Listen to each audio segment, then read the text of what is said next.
तो ये मेरा कंपनी जो है वो साइंटिफाई ऑर्गेकेम प्राइवेट लिमिटेड है और हम लोगों ने ये कंपनी 2020 से स्टार्ट किया जस्ट आफ्टर कोरोना।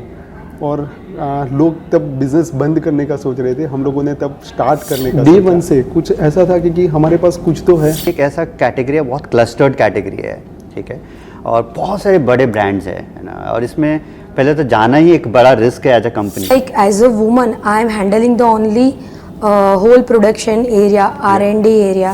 कभी मेरा हेल्थ डाउन हुआ, कभी उसके पापा का डाउन हुआ। सो वो बोलती कि मम्मा गेट अप, तुझे नरेंद्र मोदी बनना है। हाय, मैं संदीप छेत्री, आपके होस्ट द मर्चेंट माइक। आज मेरे साथ दो बहुत ही इंटरेस्टिंग गेस्ट हैं, अनु एंड मिथिलेश, जो कि साइंटिफाई ऑर्गेकेम प्राइवेट लिमिटेड का फाउंडर है। आज हम लोग को काफ़ी सारे डिटेल्स पता चलेंगे कि कॉस्मेटिक इंडस्ट्री में क्या चल रहा है, थर्ड पार्टी मैन्युफैक्चरिंग में क्या चल रहा है। इन्होंने बहुत सारे ब्रांड, मोर देन 100+ ब्रांड्स के लिए थर्ड पार्टी मैन्युफैक्चरिंग किया हुआ है। So very excited to host them today. And मैं चाहूँगा कि मेरे जो व्यूअर्स है वो सारे ये एपिसोड देखें ताकि उनको काफ़ी सारे इस इंडस्ट्री के इंसाइट्स पता चलेंगे। So let's start with your introduction. Mitesh, आप बताइए कि आपका कंपनी क्या करता है, किस इंडस्ट्री में है, और कितने साल से हैं। So please go ahead and okay. So ये मेरा कंपनी जो है वो साइंटिफाई ऑर्गेकेम प्राइवेट लिमिटेड है और हम लोगों ने ये कंपनी 2020 से स्टार्ट किया जस्ट आफ्टर कोरोना। और लोग तब बिज़नेस बंद करने का सोच रहे थे, हम लोगों ने तब स्टार्ट करने का सोचा। हाँ, जस्ट बिकॉज ऑफ कि FMCG जो एक एसेंशियल सर्विस में आता था।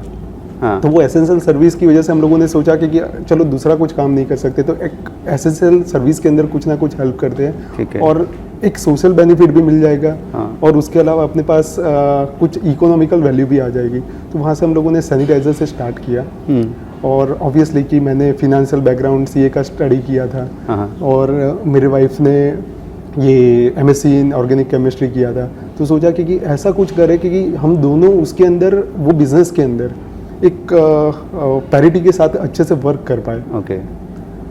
तो मेरे बैकग्राउंड के अंदर अच्छा खासा मैंने ऑडिट किया था ये ब्यूटी ब्रांड्स का। तो उसकी वजह से मुझे नॉलेज था कि ब्यूटी ब्रांड कैसे वर्क करती है। और अनु का अच्छा खासा बैकग्राउंड था कि उसने वर्क किया था pharmaceutical company, then cosmetic company. तो डे वन से कुछ ऐसा था कि हमारे पास कुछ तो है, जैसे कि ब्यूटी ब्रांड। ओके। तो जैसे आपने साइंटिफाई ऑर्गेकेम प्राइवेट लिमिटेड जब आपने बनाया, तो आपने क्या सोचा कि सबसे पहले ये किस तरीके के प्रोडक्ट्स बनाए, ठीक है। तो फिर उसमें अनु, आपने कैसे सोचा कि आपका रोल क्या होगा, आपने कैसे सोचा कि किस तरह के प्रोडक्ट्स को टारगेट करेंगे, क्योंकि आई नो आप R&D ज़्यादा देखते हैं। तो कैसे की सोचा होगा, क्योंकि ये एक ऐसा कैटेगरी है, बहुत क्लस्टर्ड कैटेगरी है, ठीक है, और बहुत सारे बड़े ब्रांड्स है ना। और इसमें पहले तो जाना ही एक बड़ा रिस्क है एज अ कंपनी, बहुत ही बड़ा रिस्क है, क्योंकि और आपने कहा कि कोरोना टाइम पे वो भी स्टार्ट करना, तो वो चैलेंजेस को कैसे फेस किया और कैसे सोचा कि क्या अप्रोच लेंगे, अनु? जैसे आपको पता है कि मेरा जो बैकग्राउंड है वो MSc और विथ ऑर्गेनिक केमिस्ट्री है। तो मैंने पूरे मार्केट को पहले स्टडी किया कि भाई मेरा जो मार्केट में सबसे ज़्यादा कौन सी प्रोडक्ट चलती है। तो इनिशियली मेरे स्टडी के हिसाब से मेरे को पता चला कि स्किन केयर, हेयर केयर ज़्यादा चलता है। तो उसमें कौन से प्रोडक्ट सबसे अच्छे मार्केट में चलेंगे, उसके ऊपर मैंने रिसर्च किया। फिर सब प्रोडक्ट का मैंने एनालिसिस किया। Then I have started work with hair care products also. Slowly इसमें मेरा अच्छा जो नॉलेज था वो इम्प्लीमेंट होने के बाद मैंने कलर कॉस्मेटिक के ऊपर भी वर्क चालू किया। अच्छा। सो इसमें भी मेरा अच्छा खासा ग्रिप है। तो स्लोली ग्रेजुअली जैसे मार्केट में जो प्रोडक्ट्स चलते हैं वो स्लोली मैंने डेवलप करके क्लाइंट्स को सप्लाई करना। Okay, very interesting. क्योंकि यूजुअली क्या होता है ना, जब भी कोई बंदा कंपनी स्टार्ट करता है टिपिकली, तो वो ये देखता है कि अच्छा ये चल रहा है, इसमें स्टार्ट कर लेते हैं, ठीक है।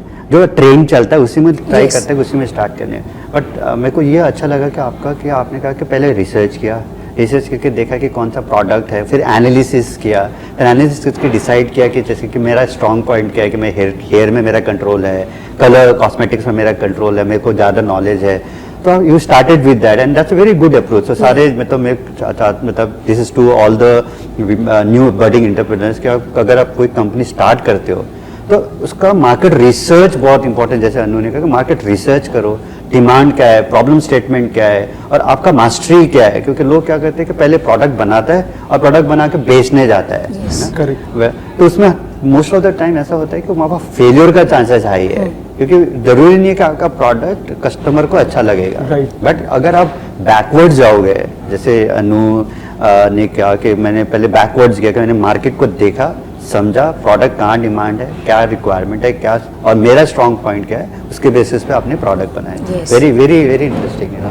सो मितेश, आपने कहा कि आपने जो आपका बैकग्राउंड है वो तो सीए का बैकग्राउंड है, राइट? Yes.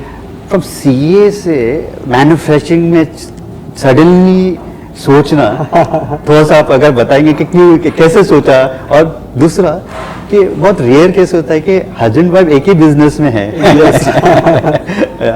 क्योंकि कहा जाता है ना फैमिली में कि घर में ठीक है, बिजनेस में ना पार्टनरशिप उतना अच्छा नहीं होता है। आई मीन जस्ट कहा जाता है, I am just saying it's not for everybody, right?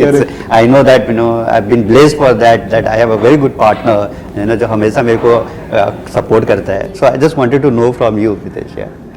या तो सबसे पहले मेरा ये था कि अच्छा ये सारे ब्रांड्स हैं जहाँ पे मेरा सेल्स फोकस है कि मैं सेल्स कर पाऊंगा ये सब ब्रांड्स के ऊपर।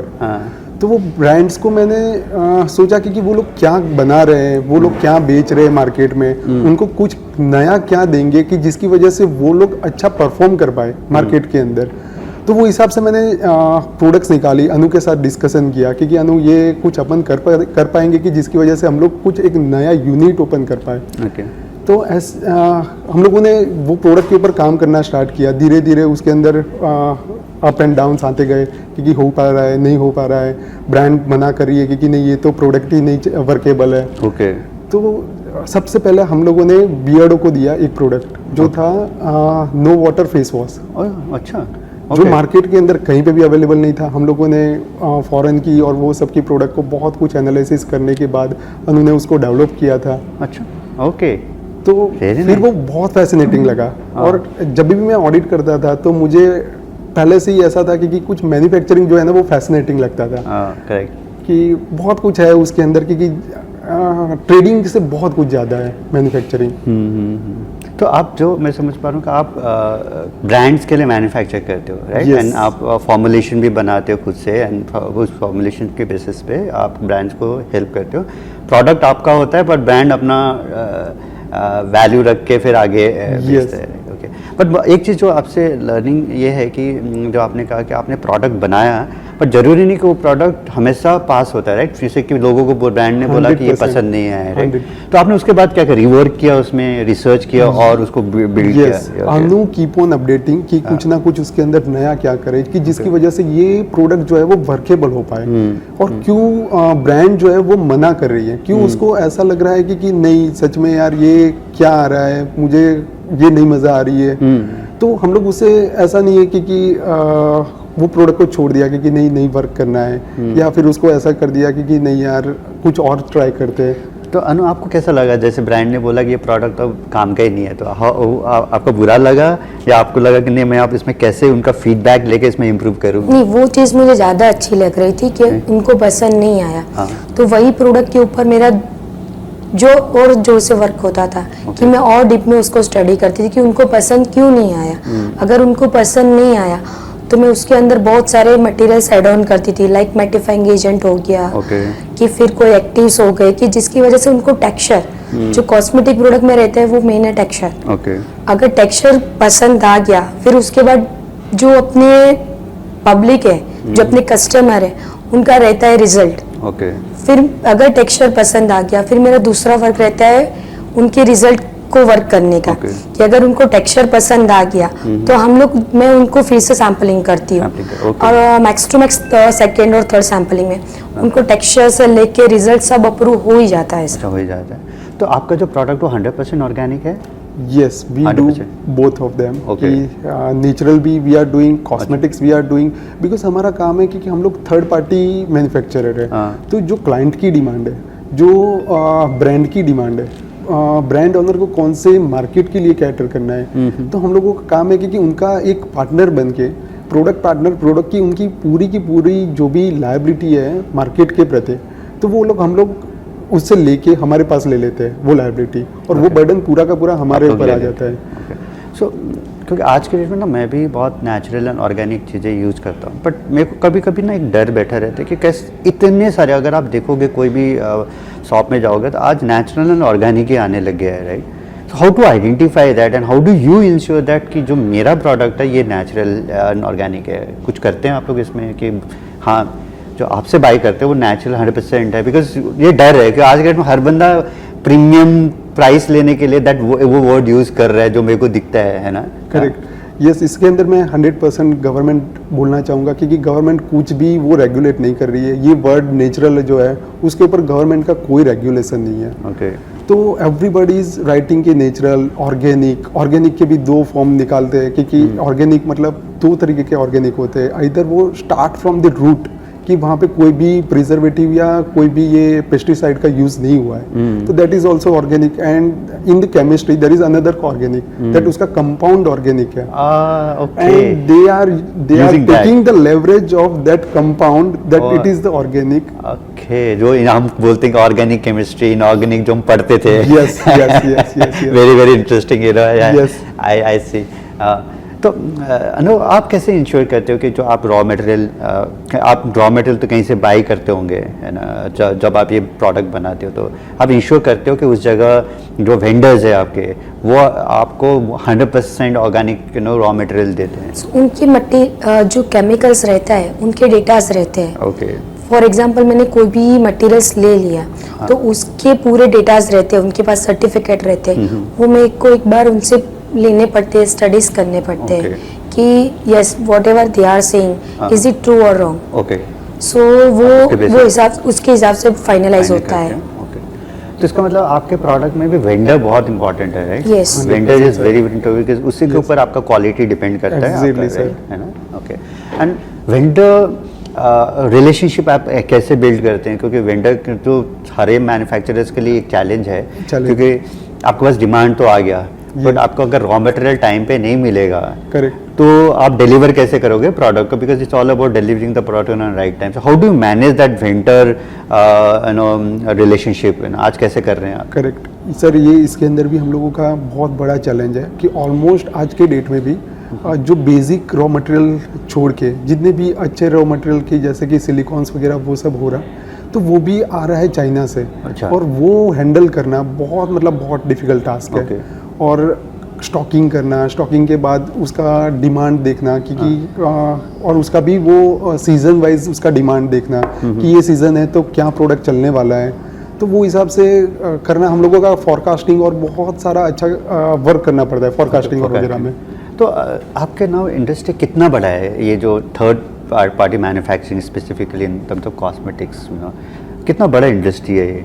सर जज नहीं कर सकते आज के डेट में इंडिया को, क्योंकि ये है कि ऑलमोस्ट शिफ्ट हो रहा है चाइना से लेके इंडिया तक। Okay. आज के डेट में अगर आप देखने जाओ तो अफ्रीकन कंट्रीज के अंदर ऑलमोस्ट सप्लाई इंडियंस कर रहे हैं। ओके। और आप एक्सपोर्ट भी करते हैं? Yes, we are doing export. Primarily किस कंट्री में करते हैं? We are doing in Angola, then we are also doing in UAE, also अभी हम लोगों का ऑस्ट्रेलिया का एक कॉन्ट्रैक्ट चल रहा है। अच्छा। ओके। सो अनु, आपसे एक क्वेश्चन है कि ऐसा क्या है कि आपके पास कुछ ऐसा रिक्वायरमेंट आया जो बहुत ही यूनिक है और आपने सोचा कोई ऐसा रिक्वायरमेंट भी मांग सकता है क्या जिसके लिए R&D करना पड़े आपको? अगर बोल सकते तो आप बता पाइए। Care also like getting so many new requirements in hair care also. Like अभी मार्केट में सबसे ज़्यादा चल रहा है cream base conditioner, but nowadays people are saying कि ट्रांसपेरेंट कंडीशनर चाहिए। Transparent conditioner? Yes, so that also I have develop. Okay. जो मार्केट में अभी न्यू डिमांड चल रहा है, सो वो भी डेवलप हो चुका है। मेरे को लगता है कि दो चीज़ें जो मेरे को लगता है कि अगर मेरे को चाहिए, ठीक है, एक तो कि अगर मैं कुछ लगा दूं तो इंस्टेंट हेयर कुछ आ जाए ठीक है। दूसरा है अगर ये ग्रोइंग देख रहे हो ना, तो अगर मैं कुछ मेरे को कहीं जाना है और मैंने कुछ किया और ऐसे यूज़ किया और मेरा ग्रे आउट ब्लैक हो गया या जैसे मैं चाहता हूँ, तो इंस्टेंट, मतलब with in 2 minutes it is done, you know. I think क्योंकि आज के डेट में 2 ही प्रॉब्लम है जो दिख रहा है, एक तो हेयर फॉल दिखता है और ये greying, early greying, right? Yes, yes, या तो ये yes, बियर्ड है या बाल है। Yes, तो yes, yes. अगर कुछ ऐसा इनोवेशन कर सकते हो, no, I think no you can do that innovation and please let me know. Yes yes yes. So I think ये इंडस्ट्री तो आप मुझे लाइक अमित साहब सही कह रहे हो कि इसका एवर एंडिंग है, बहुत बड़ा इंडस्ट्री है, क्योंकि the demand which is increasing, you know, and the kind of people आज जिस तरह से कॉस्मेटिक यूज करता है, राइट? Correct. क्योंकि पहले आयुर्वेदिक यूज़ करता था, बट धीरे धीरे ये और मॉडर्नाइजेशन होते हुए लोग और तरीके की चीज़ें, यू नो, कॉस्मेटिक्स यूज़ कर रहे हैं। बट इसमें इनोवेशंस और क्या हो रहे हैं? आपके इंडस्ट्री में बहुत सारे इनोवेशंस यूज़ हो रहे हैं Yes. आज के डेट में, और वो इनोवेशंस क्या है, किस तरह के इनोवेशंस? Correct sir. अभी रिसेंटली मैंने देखा कि हम लोग जब भी छोटे थे तो एंसेंट हम लोगों का कुछ भी कॉन्स्टिपेशन या एकदम बेबी का कॉन्स्टिपेशन रहता था, हाँ, तो मदर्स अप्लाई करती थी कि वाटर और उसके साथ हींग ले लिया और उसको स्टमी के ऊपर लगा दिया। आज के डेट में वो देख रहे हैं ना, तो वो रोल ऑन फॉर्म में, मतलब मदर को वो दिक्कत ना आए उसके लिए वो रोल ऑन फॉर्म में, क्योंकि अगर कुछ भी कॉन्स्टिपेशन या कुछ भी ऐसा हुआ ना, तो डायरेक्ट वो रोल ऑन अप्लाई कर दिया। अप्लाई कर दो। Yes, Yes. I mean modernization of that modernization of the product, same product we are giving in the some new new form, packaging new way, material. packaging अलग है। Exactly sir, exactly. और very nice, वो एक तरीके का user friendly हो गया वो प्रोडक्ट। एब्सोल्युटली। और नाउ इसमें जो आपकी इंडस्ट्री है, इसमें गवर्नमेंट का क्या सपोर्ट है, और गवर्नमेंट का सपोर्ट होता है किस तरह का सेटअप है? Yes. अगर आप एग्जिस्टिंग करेंटली कोई सपोर्ट यूज़ कर रहे हैं, Correct. Whether from the finance perspective, whether from the innovation perspective, या आपके बिजनेस ग्रो करने के लिए गवर्नमेंट के पास, मतलब आपकी इंडस्ट्री से रिलेटेड कुछ ऐसा है जो आप यूज़ करते हैं या सपोर्ट करते हैं, या कुछ आपको लगता है कि गवर्नमेंट को सपोर्ट करना चाहिए? यस, गवर्नमेंट बहुत अच्छा सा सपोर्ट कर रही है। हाँ। ये गवर्नमेंट आप देखोगे कि स्टार्टिंग के फेज में अगर कुछ किसी को भी कुछ करना है तो स्टार्टिंग, क्योंकि ऑब्वियसली मैंने फिनेंस किया हुआ है तो बहुत कुछ फिनेंस के बारे में मुझे पता है। सो सबसे पहले मुद्रा लोन देती है, हाँ। वो विदाउट कोई बैंक गारंटी या कुछ ही, collateral नहीं। नो कोलैटरल, कितने तक का लोन मिलता है? अप टू 10 लाख 10 लाख रुपए। तो उसके बाद गवर्नमेंट की सेंट्रल गवर्नमेंट की स्कीम आती है, CGTMSE Yeah, करके, CGTMSE, yeah. तो वो एक अलग से हो गया जो अप टू 50 लाख तक वो फंडिंग करती है। Okay. उसके बाद SMEs लोन, बहुत सारी SMEs लोन है। Okay. उसके अलावा आप देखने जाओगे तो आज के डेट में डेट फंडिंग लेना इतना इजी हो गया है, इतना Okay. इजी हो गया है। अच्छा, नाइस। और वो ऑब्वियसली आपको हेल्प करता है बहुत अच्छे से आपके बिजनेस के अंदर, डेट फंडिंग। सो जो आपने फंडिंग का डिस्कस किया, तो ट्रेड इंडिया ने भी क्या किया कि एक प्लेटफॉर्म बनाया है with in trade India, that's called trade उधार। तो हम क्या करते हैं कि SMEs को, जिसको वर्क कैपिटल लोन चाहिए, किसी को मशीनरी फाइनेंस चाहिए, तो हम उनको हेल्प करते हैं, नो, कि उसको हम किसी भी तरह हम उनको फंड कर सके as a Yes, loan. sir. But of course उसमें कुछ चीज़ें हम देखते हैं कि कितना पुराना कंपनी है, Correct. जो टिपिकली कोई भी bank Financial institution, institution yes. देखता है, बट वे सारे फाइनेंशियल इंस्टीट्यूट आज के डेट में SME को नहीं करता है Right. लोन, तो हम उसको ट्राई करते हैं कि किसी तरह हम उनको हेल्प कर पाएँ। Correct. ठीक है। सो आपके जो टारगेट ऑडियंस कौन है? जैसे कि आपने कहा कि आप थर्ड पार्टी बनाते हैं, तो अब टारगेट ऑडियंस अभी आपके लिए कौन है? इट्स ब्रांड, या कैसे आप टारगेट ऑडियंस तक पहुंचते भी? Sir, brand and future coming brands. अच्छा। आज के डेट में इंडिया के अंदर इतनी ब्रांड्स आ रही है, वो सच में सर मैं समझ रहा हूँ कि रेवोल्यूशन है। हम लोग आज तक जो भी यूज किया है, पॉन्ड से लेके कुछ भी, जो कॉलगेट से लेके everything, Yeah. That is all the brand of foreign. Okay. हमने कोई भी इंडियन ब्रांड को यूज नहीं किया है। ओके। जो आजकल जो जितनी भी ब्रांड ग्रो कर रही है, दैट इज मैं बहुत अच्छा समझ रहा हूँ क्योंकि इंडिया के अंदर एक रेवोल्यूशन आ रहा है। आ रहा है, एब्सोल्युटली। तो आपका जो बायर है, वो बायर कैसे होता है? बायर का जो आता है वो ऑनलाइन आता है या ऑफलाइन आता है? सर ज़्यादातर आजकल देखने जाए तो ऑनलाइन ही आता है। ऑफलाइन वही आता है कि जो मेरे नेटवर्क में है या फिर एक रेफरेंस के थ्रू आता है। बाकी ऑफलाइन आना सर मैं समझ रहा हूँ कि 20-30% है जो ऑनलाइन के कंपैरिजन तो जैसे एज अ स्टेक होल्डर आप दोनों कैसे सोचते हो कि आप जब बिजनेस को ग्रो करने के लिए सोचते हो, तो आप जब टिपिकली मैं देखता हूँ कि SME मार्केटिंग में ज़्यादा स्पेंड नहीं करना चाहते हैं, ठीक है? And there are 2 types of SME। एक ट्रेडिशनल SME जो बहुत पुराने हैं, उनका अपने रेफरेंसेज है, अपने नेटवर्क है। एक बडिंग एंटरप्रेन्योर्स लाइक यू जो लास्ट 3-4 साल से स्टार्ट किया है ना। तो आप लोग का जो जब आप लोग पूरा ईयर का प्लानिंग करते हो तो क्या आप डिजिटली सोचते हो कि एडवर्टाइजमेंट में मैं पैसा ज़्यादा इन्वेस्ट करूंगा या ऑफलाइन सोचते हो कि यहाँ ज़्यादा इन्वेस्ट करूंगा, है ना? सर ऑब्वियसली दिस डेज हम लोग वही सोचते हैं कि सबसे ज़्यादा कंजम्पशन होना चाहिए डिजिटली। ओके। हम लोग ये नहीं सोचते कि ऑफलाइन के अंदर, और हमारा बिजनेस वैसा है ही नहीं कि ऑफलाइन के अंदर हम लोग इन्वेस्ट कर पाए। अच्छा ब्रांड होता तो ऑब्वियसली वो चीज़ के लिए हम लोग सोच सकते थे, बट ये केस में इम्पॉसिबल है क्योंकि ऑफलाइन के अंदर कुछ ज़्यादा इन्वेस्ट कर पाए हम लोग। ओके। तो जैसे आप दोनों बिजनेस को रन करते हो तो कभी डिसएग्रीमेंट होता है आप दोनों में? Very rare, very rare, Very rare. very rare. And obviously she is having 60%, so she is going to rule. अच्छा 60% इधर ही है क्या?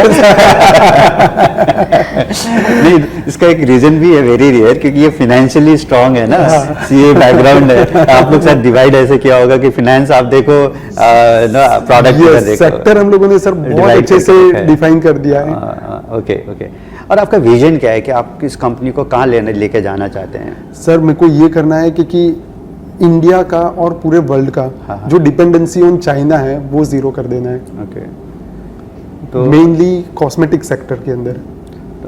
तो फिर से मैं एक ये क्वेश्चन पूछना चाहूँगा, जो कॉस्मेटिक्स होता है ना, तो कॉस्मेटिक्स में जैसे आपने बेबी केयर का प्रोडक्ट बोला, तो क्योंकि now you also have a kid right, 4 years daughter, तो how do you ensure that कि जो प्रोडक्ट है ये स्किन फ्रेंडली है?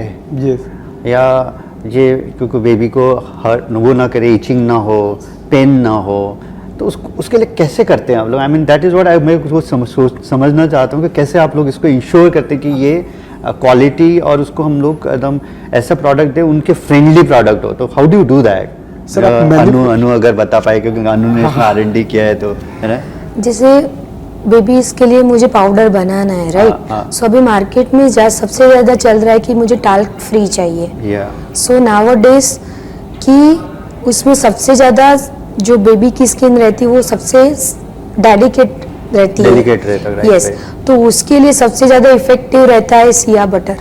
सिया बटर का पाउडर। ओके। सो वो उसको ज़्यादा अच्छे से रिजल्ट भी देता है और पूरा टैल्क फ्री हो जाता है। तो क्यों टैल्क फ्री क्यों बोलते हैं? मतलब why talc is like skin के लिए अच्छा नहीं है? No, it is good, but nowadays ये नई जनरेशन की मम्मी है वो ज़्यादातर फॉरेन के साथ कंपैरिजन करती है। सो किसी ने अगर पढ़ा कि टैल्क फ्री, सो उसका कोई हार्श नहीं है, बट दे आर कंपेयरिंग कि मुझे फॉरेन जैसी प्रोडक्ट्स चाहिए, तो उनके लिए फिर हमको ये डेवलप करना पड़ता है। जो इवन ये मॉइस्चराइजर भी सबसे ज्यादा देता है। अच्छा, इसके वजह से उसको और फ्रेंडली होता है, फ्रेंडली होता है। ओके, बोथ वे वो वर्क कर सकता है कि एक तो वो जो एक्स्ट्रा मॉइस्चर है वो एब्जॉर्ब कर लेता है और जो चाहिए वो डिपॉजिट भी करता है जितना मॉइस्चर चाहिए वो। ओके।